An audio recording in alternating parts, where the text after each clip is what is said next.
Well, my name's Ilhiana Rojas. I'm a brand marketeer expert and also a professional coach, life coach, and founder of Believe Coaching and Consulting. And I'm here to talk about what do you want to be? And that question, when you know the answer, can be such a powerful and exciting question, but when you do not know the answer, it comes with such a level of stress and anxiety and vulnerability. And so, like, I could go on with all the anxiety that generation can cause when asked, especially when there's a lot of expectations from you to answer the right thing or what's expected to be the right thing for that question. And I'll share a little bit of my story.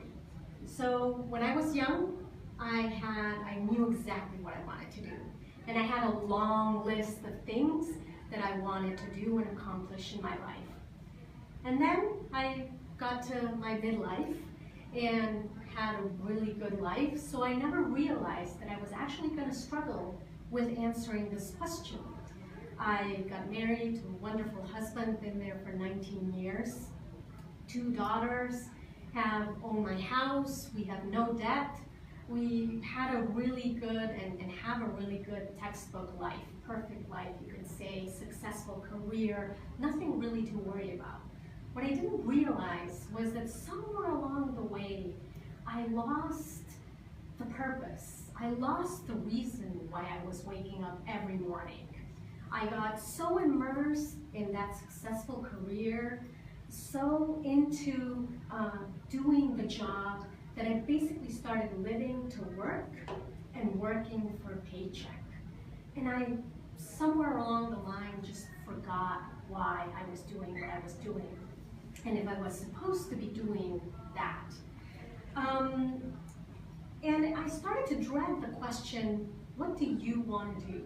Because I obviously had a template answer and an expected response, depending on who was asking, depending on the situation. But in the back of my mind, I had this little voice that kept screaming, what you're saying is not necessarily true, and you actually don't know what the answer is. But with that comes a lot of guilt, comes a lot of shame, because you're supposed to know what, you come to a point in your life that you're supposed to know the answer to the question. And among women, shame and guilt are huge. Men, not so much. They can live with shame and guilt. But with women, that's not the case. And every time I got asked the question, I just kept pushing it aside. I blamed it on, maybe I just had a bad day at work, or maybe the political situation, whatever it is, but just kept pushing it aside.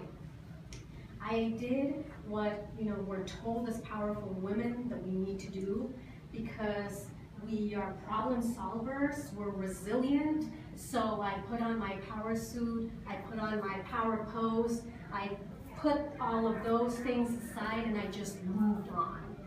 And that happened for over 6 years.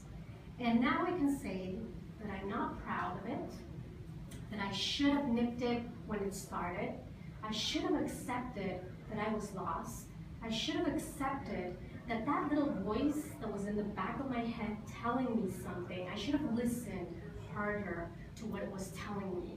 And that I truly did not know the answer to the question what I wanted to do. I was just doing what I ended up doing, but I really didn't have a reason to wake up in the morning and be excited about doing that. I started to ask for help, which is huge because you become vulnerable. And a lot of the questions that I got asked when I asked for help was, well, then what do you want to do? And again, that minimized everything that I felt, that put me into the big black hole that you don't know how to get out of.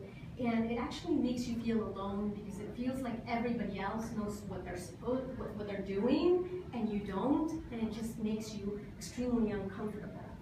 Until one day, a really smart woman that I care for very much came, she listened to me, she empathized with me, she shared her story.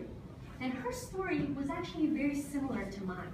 successful career, suddenly realized that she didn't know where she was going, got into 4 years of very, very serious depression, finally found her purpose, and is now extremely successful back finding her purpose and going on with her life.